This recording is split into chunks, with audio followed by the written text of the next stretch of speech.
Pažiūrėkime, kas yra planuokis viduje.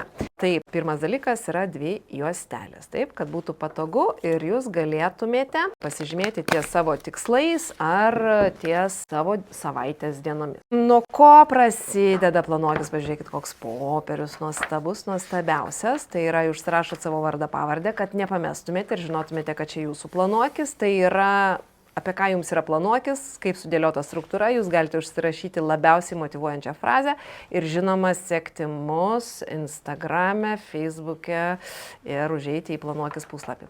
Taip pat yra labai detali instrukcija su pavyzdžiais, kaip jūs galite ir turite, rekomenduojame mes jums pildyti planuokis knygą. Tai tikrai, jeigu įdėmiai perskaitysite, jūs viską rasite ir žinosite. Ir nuo ko prasideda? Tai pirmiausia prasideda nuo praėjusių metų apžvalgos. Tai yra klausimai, kurie yra labai svarbus tam, kad jūs atliktumėte savo vidinę inventorizaciją ir galėtumėte savo reziumuoti, kokie buvo praėję metai. Tada keliaujame į kitą lapą, tai yra jūsų svajonių gyvenimas, kuris yra skirtas arba išsirašymui, arba išsipiešimui, arba koliažui, kaip pasirinksit kokį metodą. Tai reiškia, tai čia jūs rašote, suklijuojate savo svajones ir vėlgi turite viską būtent planavimo knygoje.